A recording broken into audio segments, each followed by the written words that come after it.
karamihan sa mga tao ngayon hindi mabait. Wala lang silang kakayahang lumaban. Parang bata lang na tumanda pero hindi naman nag-mature. Marami ang nagmamalaki na mapayapa sila. Hindi raw palaway o gumaganti. Pero pinili ba talaga yon o wala lang talagang magawa? Kasi madaling maging mapayapa kapag wala kang kakayahang manakit. Madaling maging mabait kapag hindi mo kaya tumanggi. Ang tunay na kapayapaan nagsisimula kapag may kakayahan kang lumaban pero pinili mong huwag, kayang manakit pero pinili mong magpigil. Doon mo malalaman kung sino talaga ang may kontrol sa sarili. Hindi yung wala kang pangil, kundi yung may pangil pero alam kung kailan ito ilalabas. Hindi lang lakas ng katawan ang pinag-uusapan natin, may iba pang uri ng kapangyarihan na hindi napapansin ng karamihan. At kapag pinag-aralan mo ang mga iyon, mapapansin mong iba ang tingin ng tao sa iyo kahit sa sarili mo. Matutong magsalita. May mga lalaking malalaki ang katawan at marunong lumaban. Pero kapag pinatayo mo sa harap ng tao at pinagsalita, tumitiklop na uutal. Hindi maipaliwanag ang iniisip o maipagtanggol ang pinaniniwalaan. At sa panahon ngayon, malaking kahinaan iyon. Dahil hindi lahat ng laban ay pisikal, sa maraming pagkakataon, salita ang ginagamit na sandata. Isipin mo, ilang tao ang napaniwala sa kasinungalingan dahil mas magaling magsalita ang nagsisinungaling?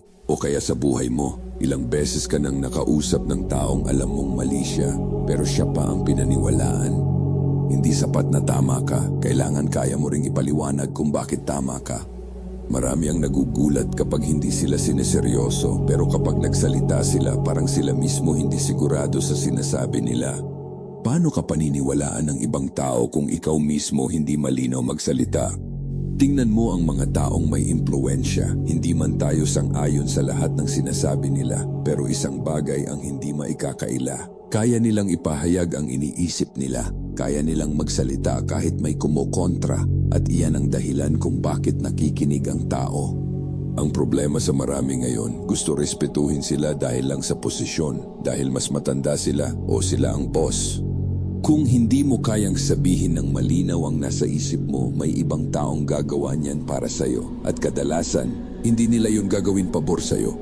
Kaya matuto kang magsalita, matuto kang magpaliwanag, matuto kang makinig, matuto kang mag-isip bago bumuka ang bibig. Dahil sa panahon ngayon, ang lalaking marunong magsalita ay may kapangyarihang wala sa karamihan. Kaya mo bang magdala ng tao? May mga taong matalino, may mga taong malakas, may mga taong masipag, pero wala ni isang gustong sumama sa kanila. At yun ang problema, dahil may limitasyon ang kayang gawin ng tao mag-isa. Hindi mo kayang buhatin ang lahat, kontrolin lahat, gawin lahat ng mag-isa habang buhay. Kaya mahalagang matuto kang magdala ng tao. Hindi sa pamamagitan ng pananakot o pagyayabang, kundi sa impluwensya. Pag-isipan mo, bakit may mga lalaking pag nagsalita kusang nakikinig ang tao, samantalang may iba na kailangan pang magmakaawa para lang seryosohin? Hindi iyon tungkol sa lakas ng boses o sa posisyon. Kadalasan tungkol iyon sa kredibilidad. Kapag nakikita ng tao na tugma ang salita mo sa ginagawa mo, nagsisimula silang makinig. Kapag nakikita nilang kaya mong panindigan ang sinasabi mo, nagsisimula silang sumunod. At kapag may mga taong handang sumama sa direksyon mo, mas marami kang nagagawa, mas maraming naaabot. Ang totoo, maraming lalaki talaga ang gusto maging leader, pero hindi sila yung klase ng tao na kusang susundan. Gusto nila ng impluwensya, pero hindi naman sila kapanipaniwala. Hindi ganun gumagana ang buhay. Kung gusto mong magkaroon ng impluwensya, simulan mo sa sarili mo. Ayusin mo ang salita at ugali mo. Ayusin mo ang ginagawa mo kapag walang nakakakita. Dahil bago ka sundan ng ibang tao, kailangan mo munang maging lalaking sulit sundan. Matutong kumilos ng tahimik. May mga taong hindi marunong manahimik. Kapag may bagong plano, sasabihin agad. May konting nangyari, ipopost agad. Pero may problema. Habang abala kang magsabi, may ibang tahimik lang na nagtatrabaho. Pag-isipan mo ito. Sa boxing, lahat kilala ang kampeon. Lahat pinapanood ang laban niya. Pinag-aaralan ang galaw niya. May mga kalaban na araw-araw siyang sinusuri. Pinapanood bawat suntok, bawat depensa, bawat pagkakamali. Natutulog at nagigising na ang nasa isip ay kung paano siya matatalo. Samantalang ang kampeyon, hindi niya alam kung sino ang susunod na hahamon. Hindi niya kayang pag-aralan lahat, hindi niya kayang bantayan lahat. At doon pumapasok ang lakas ng pagkilos ng hindi napapansin. Kapag tahimik kang gumagalaw, may kalayaan kang maghanda. May oras kang magpalakas, may oras magkamali at matuto ng walang nakatingin, walang nakikisawsaw at humihila pababa. Kaya tigilan mo ang pag-aanunsyo ng bawat plano mo. Hindi kailangan ng pangarap mo ng audience, kailangan nito ng trabaho. Hindi lahat ng panalo kailangang i-post, hindi lahat ng progreso kailangang ipakita. Minsan, ang pinakamalakas na galaw ay yung hindi ka nakikita ng iba hanggang ma-realize nila na nalampasan mo na sila. Huwag mong ipakita lahat ng baraha mo. Darating ka sa punto na hindi mo na kayang hindi mapansin.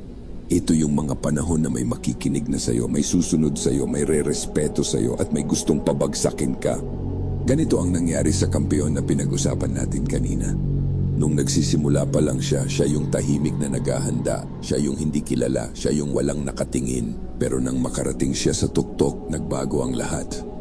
Biglang may mga taong pinag-aaralan bawat galaw niya, bawat salita niya, bawat pagkakamali niya.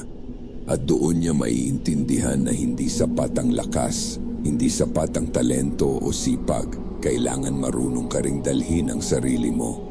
Marami na ang bumabagsak dahil hindi nila kayang hawakan ang atensyon kapag nasa kanila na. At dito ko masasabi na matalino ang lalaking hindi agad nagpapakita ng lahat. May lumang prinsipyo na ganito.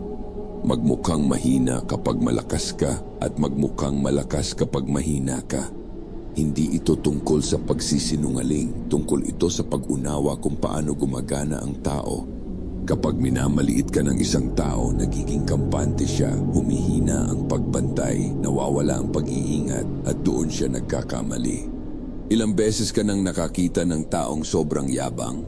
Pakiramdam niya kontrolado niya ang lahat. Yung tipong sigurado siya ang pinakamagaling sa silid. Tapos isang araw may taong tahimik lang ang biglang lumampas sa kanya. Hindi niya nakita na paparating dahil masyado siyang kumpiyansa sa sarili. Ganito rin sa buhay. Kapag desperado ka, huwag mong ipakita ang desperasyon mo. Kapag kinakabahan, huwag mong hayaang kontrolin ng kaba ang kilos mo. Kapag may pressure, huwag mong hayaang mabasa ng lahat ang takot mo. Hindi dahil nagpapanggap, kundi dahil alam mong hindi lahat ng nararamdaman mo ay kailangang makita ng ibang tao. Malaking bagay ang paraan ng pagdadala mo sa sarili mo. Yung tindig, yung tono ng boses mo, yung paraan ng pagsagot mo, at pagiging kalmado kapag magulo ang sitwasyon. Habang tumatanda ka, mas mapapansin mong hindi lang lakas ang mahalaga. Mahalaga rin kung paano ka binabasa ng tao. Dahil ang lalaking kayang kontrolin ang sarili, madalas siya rin ang lalaking mahirap kontrolin ng iba.